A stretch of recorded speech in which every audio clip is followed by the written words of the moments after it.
Just to introduce myself in a little more detail, I'm fortunate to have been involved in digital marketing since the mid-90s, believe it or not, and I've enjoyed sharing best practices and my learnings as I've worked with clients as a consultant in training workshops since then, and also in developing books such as Digital Business and E-commerce Management. Now the publishers, they would just update the books every 3 years or so. So what I wanted to do to help marketers on a more active basis is to develop a platform where effectively Smart Insights could be a virtual consultant in not just my knowledge, but knowledge from specialist experts. So for example, in the business-to-business marketing area we're going to focus on today, we have Renee Power, who's developed some resources in our B2B digital marketing toolkit. So we've worked to create those resources, and I'll be taking you through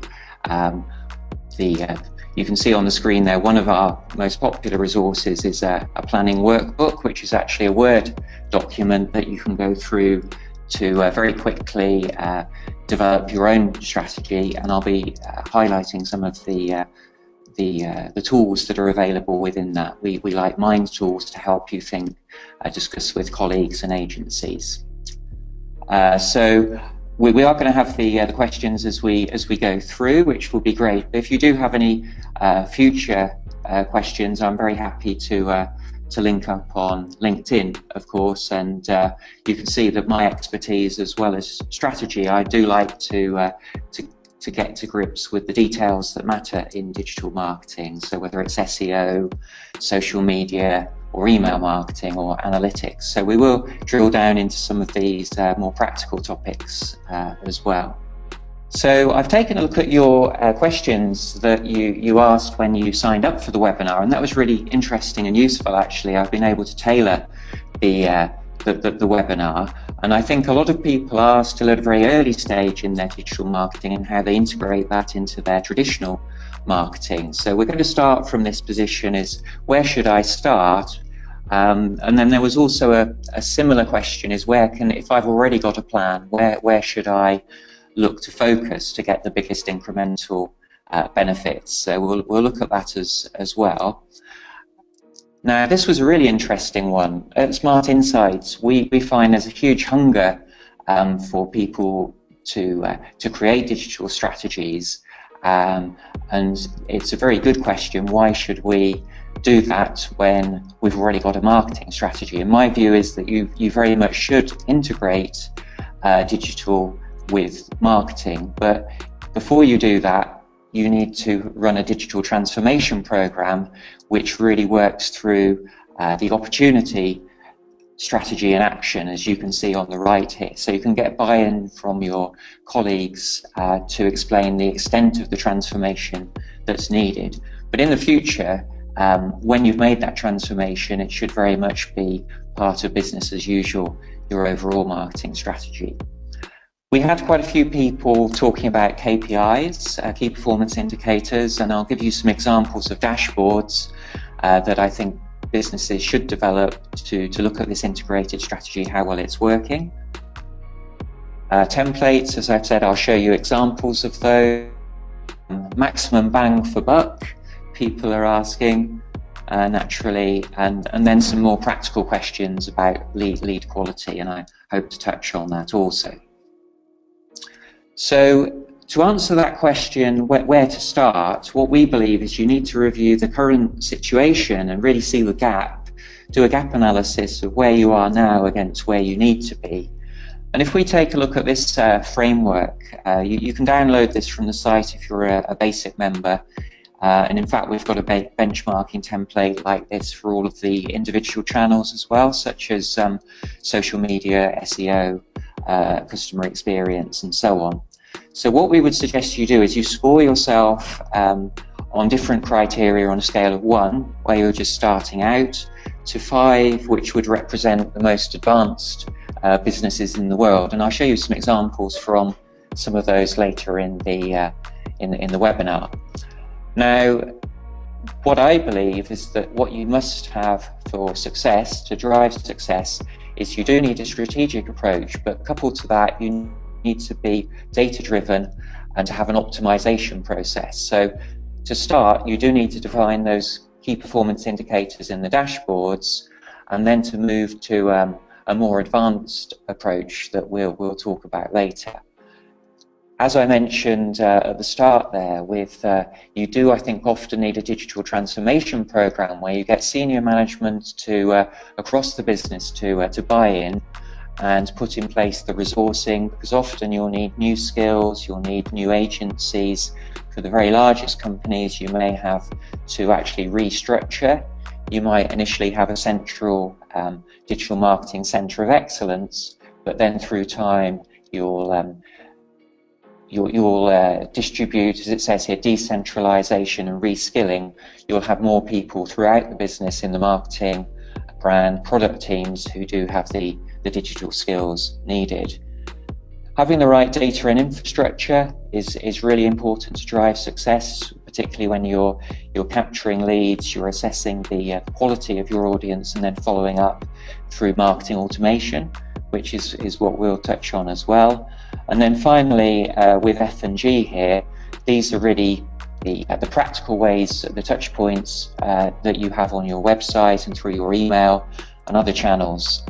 So you may need to make those fit for purpose. Of course, even in B2B, there's an increasing number focusing on mobile access, particularly for email, so you have to get that work looking across paid, owned and earned social media. So that's really the first benchmark for takeaways, to do a benchmark, talk it through with colleagues and say, okay, at the moment we're at level 2, we need to work through so that we're at level 3. The larger businesses only need to develop to 4 or 5. For a smaller business, level 3 may be sufficient. Now, as I mentioned there, we do have a tool available on the site for our basic members, so it's freely available and expert members can record their improvement. Those are the paying members. And just to reassure you really that we do share how people score themselves, and the vast majority are at a very early stage because the transformation needed for digital marketing is so huge. So if you do think, oh my God, there's such a lot to do, you're not alone, and it's because digital is a moving target. So the second takeaway is that as well as doing that benchmarking, we recommend you develop your own framework which will allow you to focus your digital marketing activities. Now, one of our commentators actually worked through all the channels that there are, from, if you imagine, from you've got your paid and organic search, you've got your social media, LinkedIn, Twitter, Facebook, and so on. And actually there's more than 100 channels when you look at it at that granular level. So to focus, it's really essential to have some planning frameworks, and we've developed this framework we call race planning, based on the traditional marketing funnel. Now, I'm going to run through in this webinar each of these stages and introduce them, so I'll make this quite quick now. I think the main points are to say that you do need a focused plan and a strategy before you go into the tactics for how you reach and convert your audience. And then the second thing is you do need very clear KPIs or measures, and I've got some separate slides to talk against these later. Now, you may be thinking, okay, so yeah, I know the conversion funnel, but usually it's something like attract, convert, retain. Why is there this extra stage? Well, actually, we created this extra stage of ACT, which stands for interaction, because it's so difficult to achieve this online. Many people will bounce off your website in a matter of seconds if they don't find the right content or there's not clear customer journeys.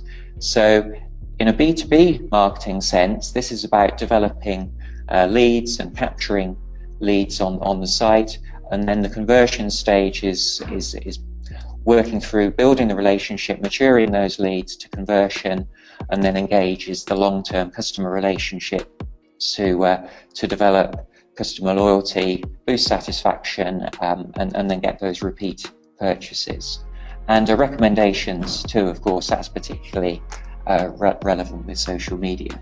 So for our expert members on Smart Insights, everyone can access the top level framework, but what we wanted to do was really give a complete roadmap of all the activities you have to get right. Now, it is quite daunting, but we hope that by breaking it down, it will give businesses the focus they need. So for example, in the interaction one, I mentioned customer journeys and lead capture. Those are two, profiling as well. Those are two key areas you need to get right, but also looking at your content marketing strategy, how you devise landing pages. Those are so important on the site. We've pulled those out as a separate activity, and then campaign planning, putting together a schedule for the next quarter or the next year. So our belief is that by drilling down into the details, that's what will make you successful. And you'll see in each of the sections later in the webinar, I'll quickly run through these other activities. Just to reassure you that this the approach we've used is it's based on, in the first instance, when I was consulting and training with colleagues of organisations, we've been running this sort of process since around 2000 when I first published my book, and it's been great, the adoption both by the large companies you can see here and also smaller businesses. Many of these will use the race planning framework, but others will adapt it and align it with their own framework. So GlaxoSmithKline, for example, they're one of our expert members, and they've taken the race planning framework and just recast it so it works best in that pharma type market. But we've tried to develop something that's scalable, that works across different types of brands, but works particularly well, we think, in B2B. And you can see some of our members here. This does work. We researched it, and it's making a real difference to people's businesses and individually as well in their careers, we hope. So that gives you a background on our frameworks. Let's start now with a question in the poll. So do you have, we've said strategy is important, do you have a strategy is an obvious question. So we're seeing the results coming through, and that's really interesting. So the majority actually is saying, no, we're doing digital marketing, but we don't have a strategy. That's around 58–59%. So quite shocking, but maybe not so shocking if we think that people who are on this webinar are likely to want to be developing a strategy. But it's good to see that we have around a quarter, so 24% where it's integrated. You have a digital strategy and it's integrated, and then 17% where it's defined in a separate document. Now, this is actually, thanks for voting, by the way. That's useful to see because it compares to similar research we've done with the Technology for Marketing event. We'll be at that show later in the year, and we've actually repeated this research recently. So the way I see it is that for sure it makes sense. There's so much that needs to be done, changes to the organisation for the transformation, that it does make sense to have a digital strategy.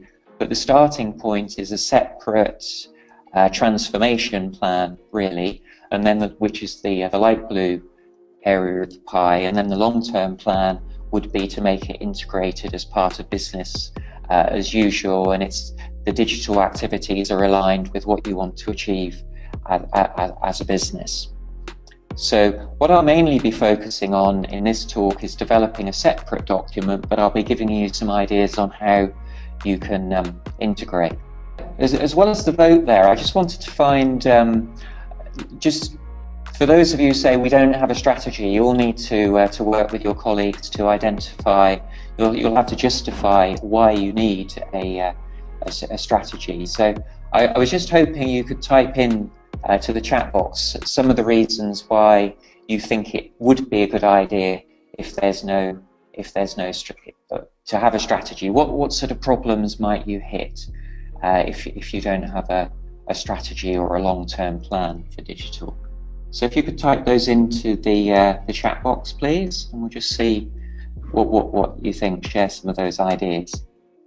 Yeah, so I'm seeing, thank you, we've got Carolee Ann's talking about issues with buy-in and getting content. That's one of the structural changes in B2B in particular, to empower your perhaps people involved with product development, to empower them to write with because they have the specialist knowledge about the market. You'll never know if you've achieved success, Linda's saying. That's right, and you won't know how to improve. You may be improving leads from online, but actually you're missing out on opportunity because your competitors are growing leads faster. So just taking a look at some of these other ones, we have a strategy. So yeah, there's no board buy-in. That's something we can perhaps look at in terms of the questions at the end. Wasted marketing efficiency, I'm seeing from Anton and Dulmi, no measurable ROI, no key roadmap, no commercial direction. So a lot of obvious things, I think, but we do have to work hard to make the case to our colleagues. And I think one of our resources is called Making the Case for Business Investment in Digital Marketing. And we do recommend doing the sort of benchmarking. So I would say score your performance, and then another thing that I'd recommend is that you create a spreadsheet-based model so that you can see the volume of leads currently based on your visits and how you can grow that, and look at a worst case and a best case. So the worst case would be if there's no investment, but the best case is if you start optimizing how you can grow, improve targeting, how you can improve your lead generation. So I think we saw, I'm not sure actually we saw the targeting one, but this is one I'll be talking about. The online value proposition is your content strategy and how you share that through social media. We had several people mentioning wastage, lots of people mentioning the measurement and optimization side. Not so many talking about the integration, but that's another key challenge, that you've got the sales and marketing team and how they interact in business-to-business marketing is particularly important, and you need to work out that lead qualification and nurture through marketing automation.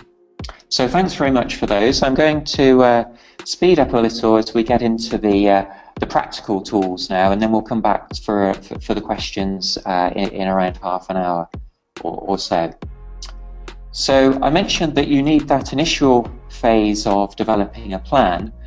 Now people often say, well, if you're creating an annual plan or even a 2 or 3 year plan, how do you keep it agile? Well, the way we recommend you do that is once you've got the KPIs in place, you have 90-day reviews against performance, actual against target, and you're also running continuous tests on the site to increase your lead generation. And I'll show you some examples of those later. So the 5 key areas to look at in planning we recommend is doing the capability review I showed you, but also doing a digital SWOT, which is your strengths and weaknesses for the digital channel and how it integrates. I'll show you that in a moment. We've talked about KPIs and dashboards, but I think also having a long-term vision of how the company will be transformed in the way that lead generation works is really important, to bring all the employees along. We're not touching any more on that today, but we've certainly got resources on the site that help with that. And then you need the roadmap, and we'll look briefly at segmentation and targeting with an example from RS Components. So I think they've got a great layered targeting model. The other good way, or the other useful technique, particularly for business-to-business marketing, is to develop customer personas, which should go across channels and really define for different audience types in the buying unit how your content will support them both in their work and how you'll deliver that content through time. So one of the resources we have on Smart Insights is a persona toolkit. If you Google Smart Insights, you'll see we've also got blog posts around how to develop this with examples. So that's developing the online value proposition. So, as well as the race planning framework, I wanted to introduce a couple of other frameworks that we have available that will help you. And again, these are all on the blog, but with more detailed examples available for our expert members. And the first one is SOSTAC, which gives you an actual process for developing your plan and then for continuously monitoring and improving. So that's different from race, which is more around the actual tactics that you run on the site to improve your interactions with your audiences. What we also have is for strategic, for campaigns that you run through the year, content marketing plans as well. So this is the SOSTAC framework, very widely used and voted by the Chartered Institute of Marketing as one of the most popular planning tools or models. And this is developed not by Smart Insights originally, but one of my co-authors on the Digital Marketing Excellence book, PR Smith, that's Paul Smith. And he developed that originally as a marketing communications strategic framework, and we've applied it here in the books to digital marketing. So you can see one of the beauties of SWOT is it's very of SOSTAC rather. It does start with SWOT, but it's very easy for colleagues to understand. So where are we now? Where do we need to be? How do we get there? What are the main strategic pillars of our digital marketing? And then what's the details of the communications, the media investment, the contact strategy through marketing automation. So that's really everything to the right of situation analysis and tactics is the plan, and then you have the action and control to review the resourcing of that through agencies and doing the research, monitoring the KPIs through analytics. So if you haven't heard of SOSTAC, I'd really recommend looking at the resources on Smart Insights, or Paul's got his own site you can take a look at as well. Now within SOSTAC, we started off with the situation analysis and then going into objective setting and strategy. And what we recommend is to combine those all together, because although we're saying you need a digital marketing plan, if you're creating a 30-page plan, it's unlikely the most senior management review that. For the digital specialist, you may well need a longer plan, but you do need that top level exec summary. And one of the tools in our digital marketing library in the strategy toolkit gives you a Word template and some examples for B2B and B2C of how you can create this. So the idea of this is Word, so you can just amend it. So what I found is efficient when I'm consulting is to develop a plan where in the left column you've got a table looking across the race plan, and then to put in specific SMART objectives. So for a consumer site, you might say we're looking to increase visits by 250,000 per month, and then what's the main reason, what's the source, how can we justify that statement? So in this case we're looking to invest in SEO because we're perhaps limited in that, and we've seen what competitors can do, and we've modelled the performance improvement. So then these are the strategies or the tactics that are used to deliver against that, and then you've got your KPIs in terms of increasing the volume of natural search, and then in the act, this is our lead generation stage. And then as a reminder, the idea is this isn't a static plan. You'll review this every 90 days and you'll update this this plan as you're running the tests on site to boost conversion. The next specific recommendation of how you create the plan is to really take time out to consider how your market has changed with the influence of digital marketing. Now you'll know your traditional competitors, but digital gives you new competitors through search marketing, and it's best to lay those out on a map so you can think what type of sites are these, and how can you reach them through paid, owned and earned media. So this is a very good way of looking at how to invest in digital media, where media might be, say, Google AdWords, or this is in this box here, the Google Display Network, MPUs, or digital banners that you might serve in social media, perhaps your video. And then with the owned media, this is more about your social media, your own website and the SEO, and the earned media would be traditional public relations. So hopefully quite a few of you have heard of that paid, owned, earned split, but it's a good way to break it out. And then you think, well, using those media channels here, how can we find ways of interacting with our audience? Now, as you can see, I've chosen this one because it was just a great visual. It's actually a consumer example, but for business to business, this might be quite similar. So it might be, how can we use face-to-face events? How can we use webinars?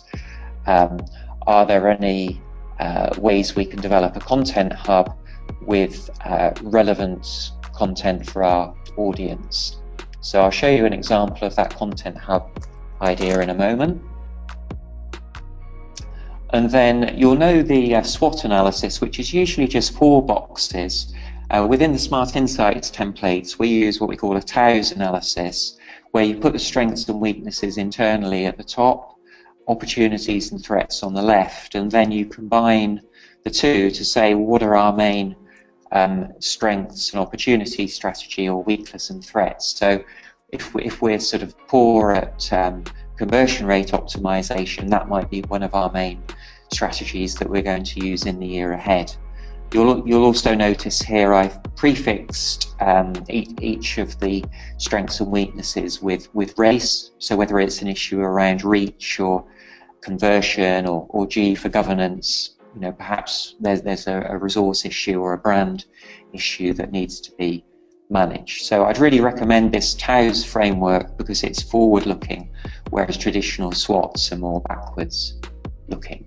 Then bringing that all together in terms of the strategy, I've mentioned the use of personas so that you can tailor your content, putting the goals in place, and then the segmentation, targeting and positioning. And once that's defined, you can really work on the content marketing strategy, develop a content hub to engage your audience and to increase reach. And so just to give you an idea of how powerful this can be, with Smart Insights, in the last year, using search marketing based on our content strategy, we've now grown to a stage where we get over 500,000 visits or sessions on the site every month. So that's more than 1 million page views, and that's really driven our lead growth by getting our content marketing right. Now for us, that's SEO that drives a lot of that improvement. We get about 80% of our visits by SEO because we're experts in that. But social media, I think, in business to business is often a better way in terms of quick wins, because SEO is a sort of long-term play. So those of you who said, well, where should we start? I think my recommendation would be to find the content that works best for you and your audience, develop some really stellar content that stands out in the market, and then use social media to share that through your partners and customers. So in terms of what that content should do, this is what we call in the books online value proposition. It's saying, what can you add to the experience of your audience? So help them do their job, help them progress their career, their professional development, help them look good to colleagues. So the way that we do that on Smart Insights, our stellar content is related to creating a digital marketing plan, because we know that's our core strength, if you like, and we know it's an identified need amongst our audience. So the idea of segmentation and targeting, I wanted to give you a specific example of how you can do this if you're a world or a sector leading company. So this is RS Components, and they presented actually in our conference a couple of years ago the way they do this. So they've got very clear, not a complex segmentation in terms of the relationship with the company, depending on the number of purchases, and then they combine the position in the life cycle with the behavior. So the type of products that have been browsed, they're tracking those on the site. And I've chosen this example because it actually using their marketing automation system, they're able to use dynamic content to build a very tailored communication just with quite a small team to do this. So they let the marketing automation system do the work. So you can see here, depending on the way they've assessed the way the person's browsing the site or competing, reviewing the email, they're delivering these hero offers. So this is one here for the customer life cycle. It's a prospect rather than a customer. So they've got 10% off the new order. So everyone can use this form of dynamic content. So a bit of a shocking slide here to just to emphasize the importance of measurement, as many of you already have in your comments. So you do need a dashboard, and I think it needs to be channel based. For us, it's based around the RACE framework, which is to show you a couple of examples you might want to look at later when you download, if you download the presentation. So this is SAP. They've got something similar to RACE, but they don't actually have the number of leads here because it's more of a public presentation. And then this is an online version for an online B2B SaaS service. Quite interesting because they're actually sharing all this data publicly. If you go and look at the buffer open, that's the social media service.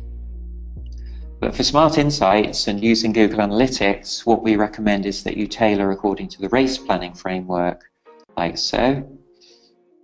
So you want the visits to the site, but of course you want to increase those to leads and conversion, and that's the most important thing to set up in your Google Analytics. Yet Google Analytics doesn't do that by default, so you do need to add that tracking in. That would be a key takeaway in terms of the measurement.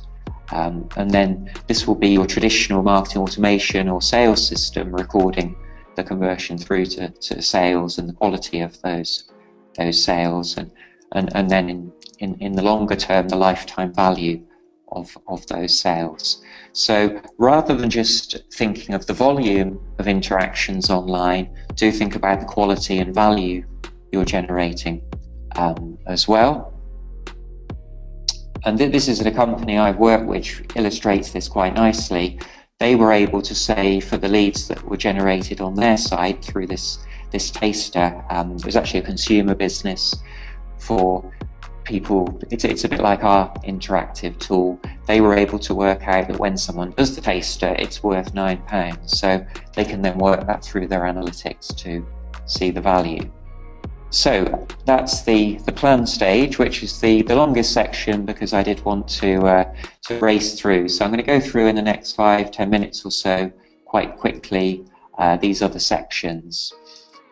So here we're looking at media effectiveness. We would emphasize search marketing, looking at the opportunity there, then look at your social media and influencer outreach plan, particularly important for B2B to look at who you're going to communicate with, look at using Google AdWords and paid social media, perhaps on Facebook or LinkedIn, and then put that all together into an acquisition plan and campaign plan.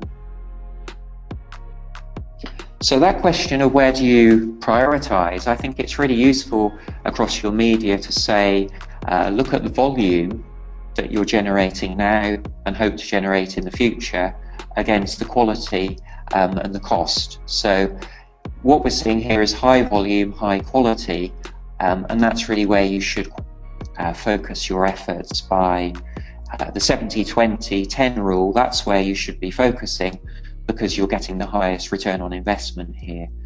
So for us, that would be search engine optimization using some targeted Google AdWords. The 20 would be maybe where we're already using LinkedIn and Facebook. The ROI isn't quite there, so we're looking to optimize that. And then 10% would be the new techniques that come out month on month. So Google AdWords have got Customer Match, for example, you can use to upload your customer list now. That would be the 10% where you're testing. So this is just to show with search marketing that there are the tools available from AdWords. You can estimate, you can then look at your positioning. This is a B2B example, license dashboard. They want to get visibility for the language that their audience covers. So it's the content marketing that fuels that as well. Now we cover content marketing under ACT because that's what drives lead generation, and it links through to customer journey analysis because you've got to have the right pointers and signposts on the site to point people to the right template. And some of the talks you'll hear on Digital Week later on in the week are about how to personalize to get the right content in front of the right person. But that relies on generating leads, profiling, and then tailoring the message. So then we have the content marketing and optimizing the landing pages, which are so important in business to business, and then putting together that editorial plan. So what we've tried to do is to separate out all of these key activities so that you can work on those, the ones you're not so strong on at the moment, and give more detailed guidance, such as how do you use Google Analytics to work out which pages are generating the leads and to build on those. So we've got time, I think, for one more poll at this point. So we're going to look at optimization and think about, okay, if we haven't done any optimization, where do we start? Should it be the home page? Should it be those landing pages we've talked about, or some other ones? So let's have a look to see what the votes we've got there. We're seeing around 2/3 are saying landing pages are most important, and then the home page and product pages. I think that's about right for business to business. I would say you have to look at the footfall in Google Analytics, and often you do get a lot of people by volume on your product and category pages, so it can be worth optimizing those. That's certainly the case for ourselves. But yeah, landing pages are certainly a key area. And I'll just show you some examples in a moment quickly. So one of our templates is all about saying, review some of the techniques that you have now and then try and improve them. If you've got this sort of classic carousel that doesn't really speak the user's language, so what is a SAM portal? Most people wouldn't know. It actually stands for Software Asset Management. What you should be trying to do is to give more just clearer, plain English. So we're going to help you with your license management for your software. That's there's still probably a bit too much jargon here, but clearer calls to action there rather than those carousels that we see on many B2B sites. So we're certainly huge fans of content marketing, and we produce a lot of infographics ourselves to explain the concept. But I'd say don't just develop individual resources on landing pages. You can do that as a starting point, but what you should do is to grow into having a resource center, which is a content hub. So ourselves, HubSpot would be an example of where they've added value to their audience by having a central area for all resources. And then to answer this question, where should you start? What I'd recommend there with your content marketing is that you develop a plan looking at, it's really a content mapping. So map the content marketing across the customer journey from awareness to purchase, and then think, are we mainly doing emotional content or is it mainly rational? So think about, run a workshop, and then to develop content in the areas where you're lacking. I think often in biz marketing, there's a lot of rational content, but perhaps not the investment in the more emotional triggers, which can work really well in biz to biz as well. And then it becomes important to test your landing pages. I'm not talking small changes here, just changing button color or headlines, quite dramatic changes. And this one here, just to show you, this is from What Test 1, a huge difference here through this much nicer, simpler design for this B2B provider. But you can't really second guess. You were probably thinking, okay, that's nice and simple, that one would perform better. But I've got a counter example here that shows that the more complex, longer form, mobile responsive page does perform a lot better. So the challenger, in this case, actually worked much better to increase leads. So I do recommend this site, Which Test One, if you're trying to explain to colleagues why you should do this sort of optimization. And we've seen big improvements in Smart Insights using a tool called convert.com, which allows us to run these sort of tests. This was just one test we did. We use a pop-up on the site to encourage people to learn about our resource centre, and through making one small change, which was testimonials, adding that to our pop-up, we increased leads by 10%. So you can see in just a week we were able to work out that we were getting significantly more leads. So across a month, actually hundreds or almost 1,000 more leads from making a small change. So Convert within the business-to-business context, it's about using both online communications and using sales-based communications and deciding on those that are most appropriate. And one of the ways we can do this is through lead nurture or remarketing, where we set up an automated welcome sequence. That's what we do on Smart Insights, and then you would tailor the content according to the audience. So one of the things we do is, if you're a marketing manager in a client-side business, you see a different message to if you're working for an agency. As an agency owner, we'll recommend different content based on that. And then we'll also remarket. We'll serve on Google AdWords, Google Display Network, or Facebook or Twitter. We'll serve reminders that people have visited. So remarketing is a very effective business-to-business tactic I'd recommend. Personalizing when people are on the site, that's something we do as well. We'll say recommend content for different audiences. And then you need to look at your sales marketing integration as well.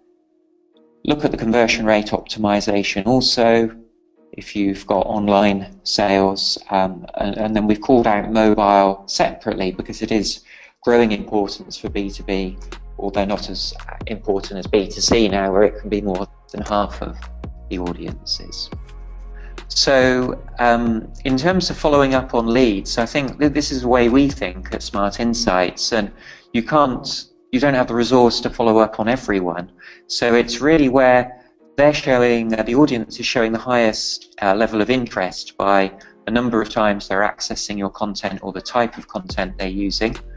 And then the fit in terms of the size of business or the whether they meet your target audience. So you want to use qualification by type of content your users have accessed, how they've clicked through on emails, and then follow up by phone or email, depending on the size of company.